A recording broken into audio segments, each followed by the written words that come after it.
Brought to you by Agilus Diagnostics.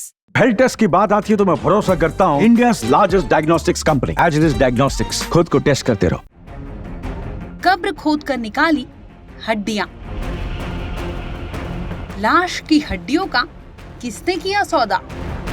जुए के चक्कर में कर्ज में डूबे शख्स ने सारी हदें पार की, अपने ही परिवार की कब्र का सौदा किया।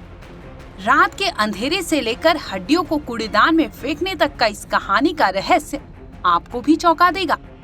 वसूली के लिए अपने ही परिवार के सदस्य को मौत के बाद भी जगाए रखा गया और उसके साथ ये तक कर डाला। आइए आपको बताते हैं 5000 किलोमीटर दूर से आई इस क्राइम की अनसुनी और अनोखी कहानी के एक एक पहलू।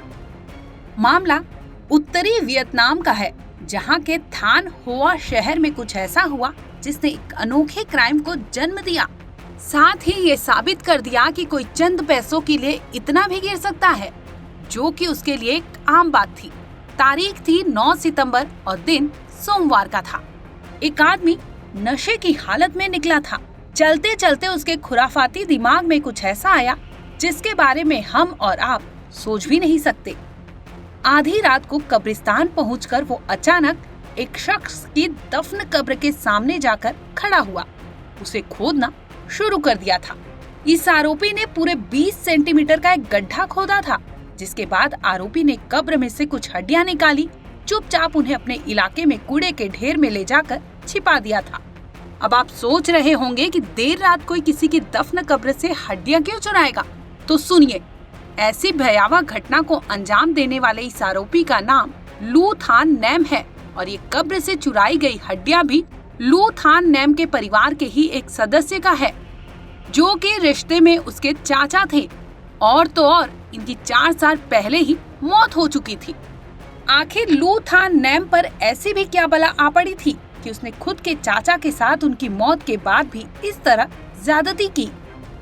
आपको बता दें कि आरोपी लू थान शराब का आदी था, जिसे शराब के लिए पैसे चाहिए थे और साथ ही जुए खेलने की बुरी आदत थी। मगर जुए में पैसे हारने के बाद लू थान कर्ज में डूब चुका था। उसी कर्ज को चुकाने के लिए उसे इस हद तक गिरना पड़ा। अब सवाल ये उठता है कि लू नैम ने अपने चाचा की कब्र खोदकर चोरी की गई हड्डियों से पैसे कैसे कमाए थे?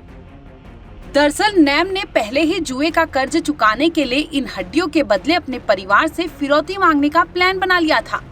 वियतनामी मीडिया आउटलेट के मुताबिक नैम ने 9 सितंबर को अपने चचेरे भाई लू थान होई की पत्नी को अगले दिन एक गुमनाम फोन नंबर का इस्तेमाल करके उसे एक धमकी भरा मैसेज भेजा था। चाचा की हड्डियों के बदले फिरौती की डिमांड की थी और भाभी को पुलिस से कोई भी कांटेक्ट ना करने की धमकी दी थी। इतना ही नहीं, आरोपी लू थान नैम ने फिरौती की रकम में परिवार से पूरे 5 बिलियन वियतनामी डोंग यानी भारतीय रुपयों में करीब 1.5 करोड़ रुपए की डिमांड की थी।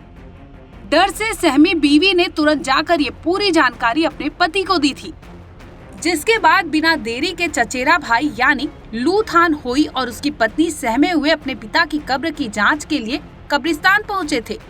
और सामने का मंजर देखते ही दोनों का शरीर जम सा गया था, क्योंकि उनके सामने वाकई ताबूत के ढक्कन में एक छेद मिला था, जहां उन्होंने तुरंत लोकल पुलिस के पास जाकर इसकी जानकारी दी, जिसके बाद मामले की जांच शुरू हुई और आरोपी नैम को पुलिस ने अपनी गिरफ्त में ले लिया।